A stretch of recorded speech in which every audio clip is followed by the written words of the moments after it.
Umumnya adalah penghindaran terhadap satu fase dalam kehidupan yang merasanya tidak nyaman.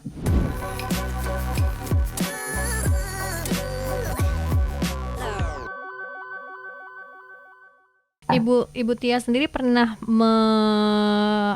apa namanya merangkul orang-orang yang punya masalah kecanduan dengan media sosial nggak Ibu Tia? Bukan secara khusus, tapi secara umum ya. Mhm. Artinya merangkul secara khusus individu demi individu saya tidak lakukan. Tapi secara umum saya perhatikan, saya observasi, saya ajak bicara gitu ya. Mereka memang biasanya sulit ya. Kalau yang sudah sampai kecanduan itu sulit sekali melepaskan diri dari media sosial. Mhm. Nah, sebenarnya sih kalau kita gali lebih lanjut mengenai apa sih permasalahannya, Mhm.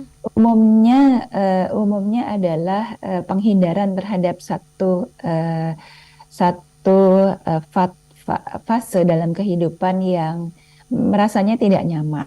Ya, Mhm. misalnya yang paling sering saya hadapi adalah mahasiswa-mahasiswa yang eh, merasa buntu dalam mengerjakan skripsi misalnya. Mhm. Itu ya, Mhm, misalnya betul. dia tidak bisa, tidak tahu harus bagaimana ini skripsinya harus diapakan gitu ya.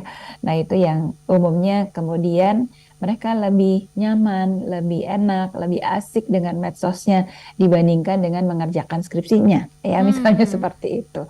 Jadi artinya ada pekerjaan-pekerjaan, ada fakta-fakta, ada realitas dalam kehidupan yang seringkali dipersepsikan kurang nyaman oleh seseorang, kemudian dia lakukan kegiatan dengan media sosial itu yang selanjutnya justru membawa dia lebih nyaman dan kemudian dia jadi sulit lepas dari media sosial. Mhm.